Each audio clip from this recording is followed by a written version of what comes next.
So people seem pretty convinced we're getting a quote-unquote Switch Pro. Is it quote-unquote or quote-unquote? I really don't know. And I don't really get either one either. Like, I guess quote-unquote makes more sense, but then why are you unquoting before you say the thing that you're quoting? And quote-unquote makes it seem like it's a quote that's using another quote. But that's beside the point. The point is, people generally assume that a Switch Pro, a more powerful Switch that will play the same Switch games, just with more good visual things, is coming. And in some ways, it does make sense. People would obviously buy it because they love blowing money on things, and Nintendo already made a Switch Lite, so it would totally be within the realm of possibility to have a Switch Pro too. And yet, the timing of it would be weird, and it doesn't totally seem like something Nintendo would do. So, will they do it? Hello all 3,370 of you, I'm quote-unquote Redkwan, and will we get a Switch Pro? Well, to answer this question, we first need to ask a different question, and it doesn't have to do with quotes, thankfully, and that is, what exactly do we mean by a Switch Pro? The obvious answer is that it's a more powerful Switch, as opposed to a completely new system, but there's still a lot of gray area with that. Is it something that plays the exact same games as the base Switch and nothing more, just with more power? Or would there be some games that could only work on the more powerful Switch?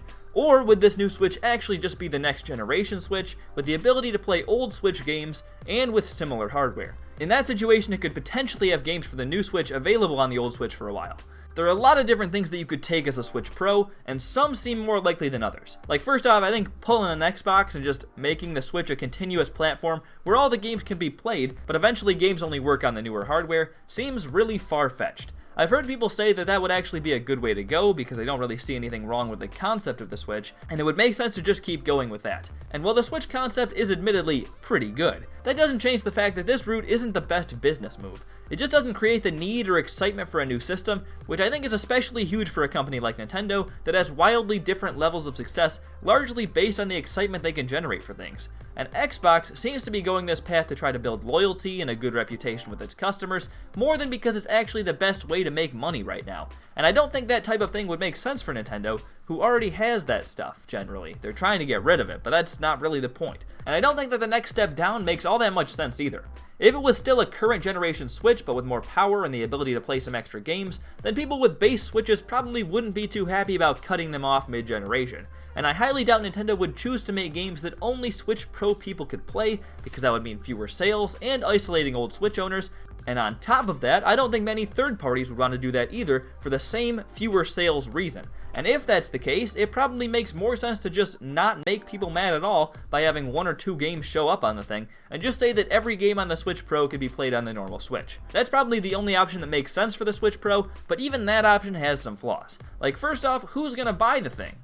Obviously that's rhetorical because of course people are going to buy the thing, but is it really all that worth doing? I genuinely think you're not going to see a very noticeable difference on the go, and while you might get better frame rates or more consistent 1080p resolution when docked, I don't think it's realistic to expect anything much better than that. Like 4K? I don't know. It doesn't seem that realistic for a system that compact, especially when even the new PlayStation and Xbox struggle to get there. And I may be wrong, but it doesn't seem like many people would want to spend extra on a system that has graphical improvements that aren't that noticeable, and otherwise has all the same games, outside of die-hard fans, graphics aficionados, and those with more than 1237 in their bank account. That number doesn't come from anywhere in particular. I'm just throwing it out there as an example of an amount somebody could theoretically have in their bank account.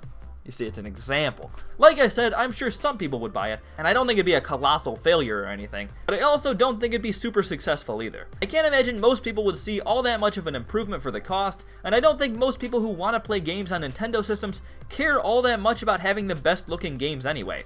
And to add on to all of that, we're already getting about 4 years into the Switch's life.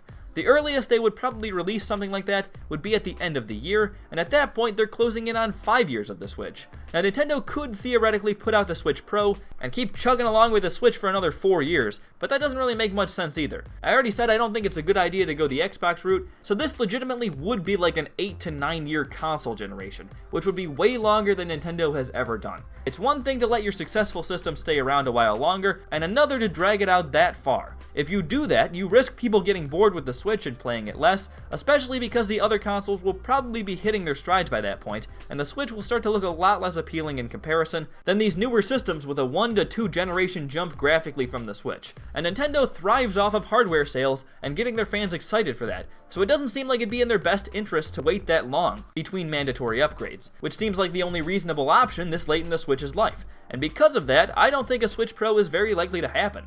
It doesn't really seem like Nintendo could do anything other than simply a more powerful version, but if they did that, they force a longer generation than they would probably want, and the product they would have to make would likely appeal to a smaller group than they would want. I might even venture to say that we will never get a Switch Pro. Wait, Redkwan, didn't you say the same thing about the Switch Mini? Brian, I think you're forgetting the simple fact that we got the, quote-unquote Switch Lite. Never got a Switch Mini. I'm not wrong, okay?